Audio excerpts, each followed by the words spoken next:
सोचिए हमारे विपक्ष में कौन है, एक ऐसा विपक्ष जिससे आपके आने वाले कल बाल बच्चों को खतरा है, आपके भविष्य को खतरा है। देखिए क्या हो रहा है झारखंड में, हमारे गठबंधन के खिलाफ, एनडीए गठबंधन के खिलाफ यूपीए गठबंधन खड़ा है और वो क्या कर रहा है। विकास की बात तो आपको पता ही है। यहाँ के मुख्यमंत्री बोलते हैं कि पलामू के लोग दिल्ली चले जाएं, तो मुख्यमंत्री को कहां भेजा जाए बताइए। पलामू के लोग अमेरिका भेजा जाए। सोचिए, किसी भी मुख्यमंत्री ने झारखंड के आज तक ने इतना बड़ा अपमान पलामू का नहीं किया था, जिसने बोला था कि पलामू के लोगों को अगर बालू की समस्या हो रही है, अगर अबू आवास में समस्या हो रही है, तो पलामू के लोग दिल्ली चले जाएं। ये है आपके मुख्यमंत्री, और ये कैसे मुख्यमंत्री है, बस पलामू के लिए खतरा नहीं है।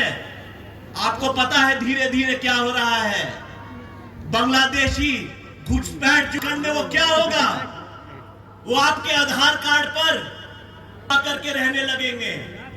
लेकिन मुख्यमंत्री जी ने चुनाव जीतने के लिए, जो वो जीतने वाले नहीं हैं, अपने वोट बैंक को बढ़ाने के लिए झारखंडी लोगों का पहचान बांग्लादेशी को दे रहे हैं। क्या ये आपको मंजूर है?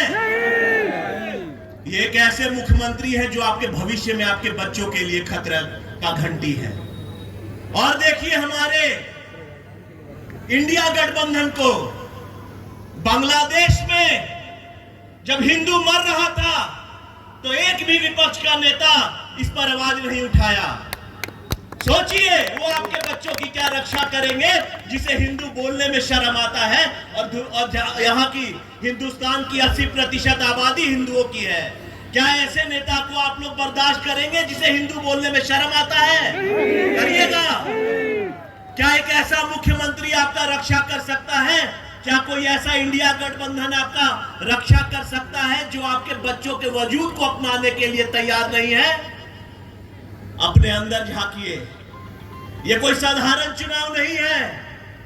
सबको पता है कि हेमंता बिस्वा जी ने हिंदुत्व के बारे में कितना खुल करके बोला है। और हिंदुत्व है क्या?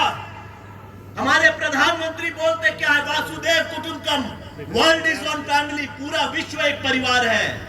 लेकिन तब भी यहां के कांग्रेस पार्टी को देखिए,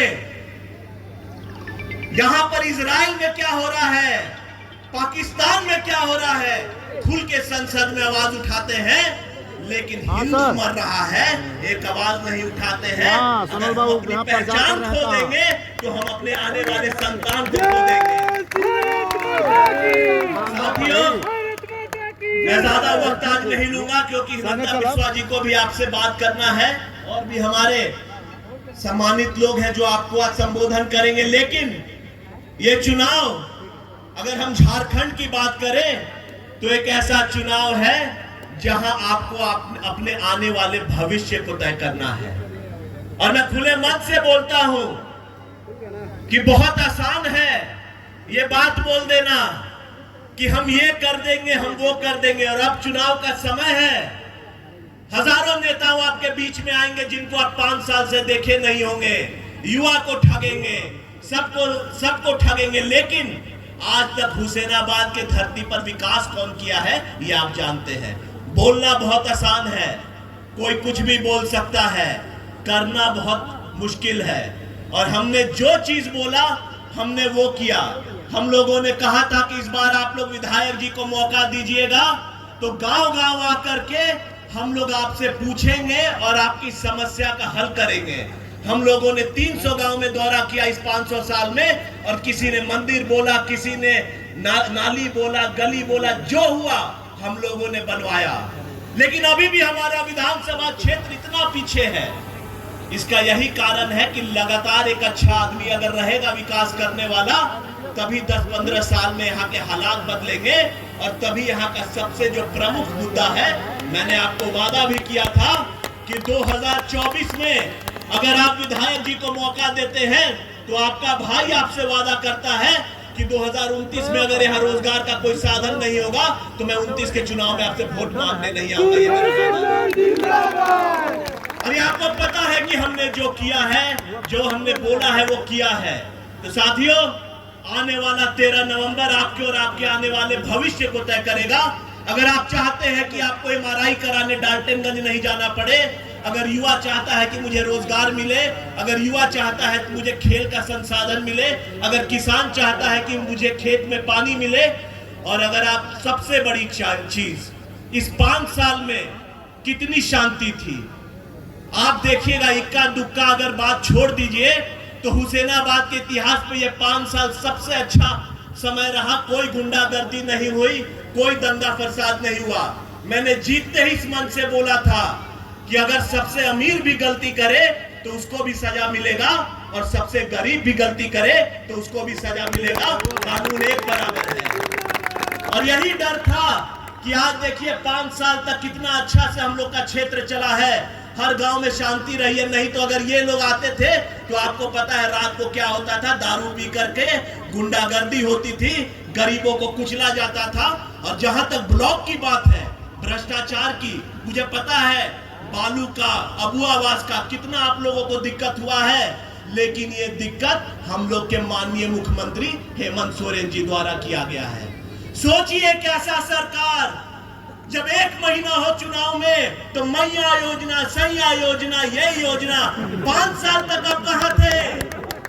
5 साल तक अगर आप हमारे मैया का सम्मान किए होते तो मैं इस मंच से आपको तारीफ करता। ये ऐसे धोखेबाज हैं कि ये आपको कल फिर अगर इनको मौका मिल गया तो ये कोई योजना नहीं होने वाली, आपको भी पता है। और हर गरीब बालू के लिए जो तड़पा है, जो अपना कॉलोनी के लिए तड़पा है, जो अपना ब्लॉक में पैर घसीटा है, उसको पता है कि हेमंत सोरेन ने उनके साथ क्या किया। क्या आप सब तैयार हैं हेमंत सोरेन को उखाड़ के फेंकने को? एक बार जोर से बताएं, वहां भी बहुत लोग हैं। क्या आप लोग तैयार हैं? क्या आप लोग तैयार हैं इस बात को करने को कि जो हिंदू की बात करेगा वही हिंदुस्तान में रहेगा? क्या आप तैयार हैं? तो साथियों, समय आ गया है आगे बढ़ने का, और अगर हम एक नहीं रहेंगे तो हम सब कटेंगे। क्या आप जानते हैं इस बात को कि नहीं? हम सबको एक बन करके रहना है। हिंदुत्व का सबसे बड़ा इज्जत यही है कि हिंदुत्व हर धर्म को एक आईने से देखता है, लेकिन बेचारा हिंदू ही बस बच जाता है जिसके लिए कोई आवाज उठाने वाला नहीं बचा। पूरे वर्ल्ड में, पूरे दुनिया में एक हिंदुस्तान ही बचा है, और अगर यहाँ भी हम लोग आवाज नहीं उठाएं तो कल हम लोग जाएंगे कहां? दिल से बात सोचिएगा। और आप सभी को मैं यही गुजारिश करूंगा कि आप लोग मिल करके इस बार ऐसा मतदान करिए कि हुसैनाबाद का सारा रिकॉर्ड टूट जाए और भाजपा इतने वोट से जीते कि एक यहाँ से संदेश जाए, और हुसैनाबाद में जो होगा उससे झारखंड की तस्वीर लिखी जाएगी। तो क्या आप सभी तैयार हैं? एक बार सभी लोग यहाँ पीछे सभी लोग हाथ उठा के बताएं, क्या तैयार है? तो आप सभी को बहुत बहुत धन्यवाद। और मैं फिर से एक जयकारे के साथ अपने संबोधन का अंत करना चाहूंगा। भारत माता की, भारत माता की, वंदे वंदे। बहुत बहुत धन्यवाद।